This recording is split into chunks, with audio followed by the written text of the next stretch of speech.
हरे कृष्णा राधे राधे दोस्तों, आप सभी का मेरे इस YouTube चैनल में हार्दिक स्वागत है। निर्जला एकादशी को साल की सबसे बड़ी एकादशी के रूप में माना जाता है। इस दिन, जिसे कि नाम से ही पता चलता है कि पूरा दिन व्रत रखना होता है, जो कि 24 घंटे का निर्जल व्रत होता है। इसमें ना अन्न का सेवन किया जाता है और ना ही फलाहार किया जाता है और ना ही जल का सेवन किया जाता है। इसीलिए इसे सबसे कठिन व्रतों में से एक माना जाता है। साल भर में 24 एकादशियां होती हैं। उसमें जो ज्येष्ठ मास की शुक्ल पक्ष की जो निर्जला एकादशी है, वो सबसे उत्तम एकादशी में से एक मानी गई है, क्योंकि इस दिन पूरा 24 घंटे निर्जल व्रत किया जाता है, जिसकी वजह से इस एकादशी का सबसे ज्यादा खास महत्व माना जाता है। इसमें कुछ भक्तजन जो निर्जला व्रत रखते हैं, लेकिन उनको कुछ कठिनाइयों का सामना करना पड़ता है। जैसे कि इस समय साल 2024 में निर्जला एकादशी का जो व्रत है, वो 18 जून 2024 को रखा जा रहा है और उस समय गर्मी पूरी प्रचंड रूप पर भी पड़ रही है, जिसकी वजह से इस दिन वो उनको व्रत रखने में बहुत ज्यादा परेशानियों का सामना करना पड़ा। तो ऐसे में जो लोग व्रत रखना भी चाहते हैं और चाहते हैं कि उनका व्रत टूटे भी ना, उनको पानी की प्यास भी ना लगे, तो उनको ऐसा क्या करना चाहिए कि उनको कैसे कौन से टिप्स फॉलो करने चाहिए जिससे कि उनको प्यास ना लगे। अगर आपसे कारणवश आपसे इतने देर तक पानी के बिना नहीं भी रहा जाता, तो पानी पीने की ऐसी कौन सी विधि है जिससे कि आपका व्रत ना टूटे? यही सब बातें आज की इस वीडियो में हम डिस्कस करने वाले हैं। तो चलिए वीडियो शुरू करते हैं। दोस्तों, हिंदू धार्मिक मान्यताओं के अनुसार निर्जला एकादशी का व्रत रखने से सभी मनोकामनाएं पूर्ण होती हैं। महाभारत काल में भी भीम को यह व्रत रखने पर 10,000 हाथियों के जितने बल की प्राप्ति हुई थी, वह सभी दुर्योधन को मारने के लिए ही उसने ये निर्जला एकादशी का व्रत किया था। लेकिन यह जो व्रत है, ये सबसे कठिन व्रत है, तो इसलिए इसको बच्चों को, वृद्धों को और रोगी व्यक्तियों को यह व्रत नहीं रखना चाहिए। बाकी अगर आपकी आस्था है तो आप व्रत रख भी सकते हैं।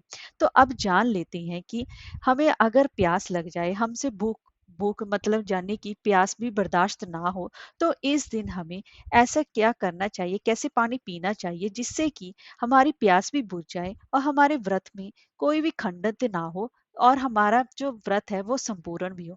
तो इसके लिए आपको करना क्या है? अगर आपको व्रत के दौरान अधिक प्यास लग रही है, तो सबसे पहले आपको भगवान विष्णु जी का मंत्र ओम नमो नारायण मंत्र का 12 बार जाप करना है। इसके बाद आपको चांदी, पीतल या मिट्टी धातु के पात्र में थोड़ा सा गंगा जल मिलाकर रख देना है। अब आपको इस जल में अपने घुटने और हाथों को जमीन पर रखकर पशुवत के रूप में इस जल को पीना है। सिर्फ पशुवत के रूप में ही आप इस जल को ग्रहण कर सकते हैं। ऐसा करने से आपका व्रत निष्फल नहीं होगा, आपका व्रत खंडित नहीं माना जाएगा। इस तरह से जल पीने के बाद आप पुण्य व्रत का पालन करें और अगले दिन यानी कि द्वादशी तिथि को 19 तारीख को व्रत का पारण किया जाएगा। विधि पूर्वक इस एकादशी का व्रत का पारण कर सकते हैं। और एक बात है, अगर आप यह भी नहीं करना चाहते, तो जो अगर थोड़ी बहुत प्यास लगी है, तो इस दिन आप व्रत के दौरान अगर आपका गला सूख रहा है, तो आप सिर्फ आचमन कर सकते हैं।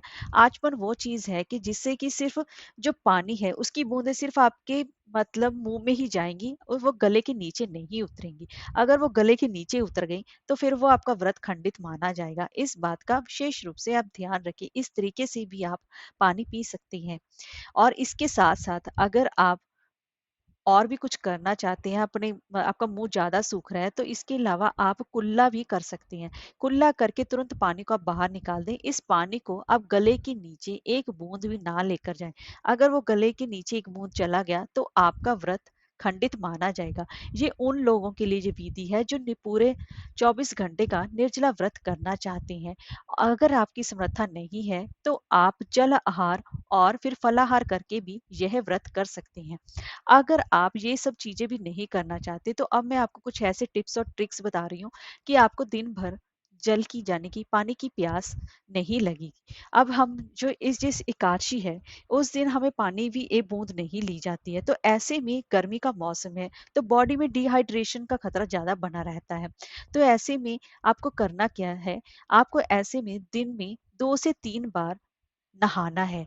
ऐसा करने से आप गर्मी से बच सकते हैं। ऐसा गर्मी लगने पर जो बॉडी की एनर्जी है, वह वो तेजी से खर्च होती है, लेकिन जब हम नहा लेते हैं तो बॉडी ठंडी पड़नी शुरू हो जाती है, जिसकी वजह से फिर आपको भूख और प्यास नहीं लगेगी। ये एक तरीका है कि जिससे कि आप अपने व्रत संपूर्ण कर सकते हैं। और दूसरा तरीका है कि व्रत के दौरान महिलाएं हैवी साड़ी या फिर ऐसे कपड़े पहन लेती हैं जिनकी वजह से गर्मी लगने लगती है।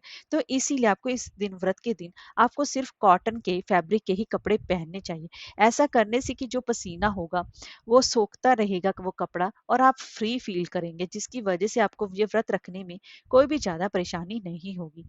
और तीसरा तरीका है कि इस दिन आपको व्रत में काम नहीं करना है, क्योंकि काम अगर आप करेंगे तो उसमें एनर्जी लगेगी, आपको फिर पसीना आएगा, तो फिर आपको प्यास लगेगी, तो फिर ऐसे करने से आपको इस दिन, आपको अपने सारे कामों को टाल देना चाहिए, क्योंकि फिर ऐसा करने से आपको व्रत में भी दिक्कतों का सामना करना पड़ सकता है।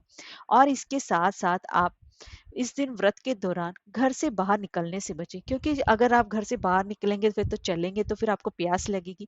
अगर बहुत ज्यादा मजबूरी हो, भी नहीं रहा जा रहा, तभी घर से बाहर निकलें, और ज्यादा कोशिश करें कि आपको इस दिन पैदल भी ना चलना पड़े।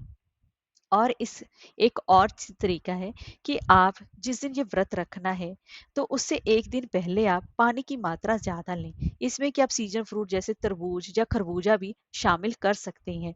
और इसी के साथ साथ व्रत रखने से 4 बजे के ब्रह्म मुहूर्त से पहले भी, 12 बजे से लेकर 4 बजे से पहले पहले भी आप पानी पी सकते हैं। आप चाहे तो नींबू पानी का सेवन करें, जिससे कि आपको गर्मी कम लगेगी।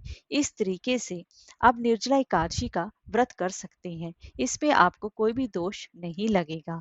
हरे कृष्णा, राधे राधे।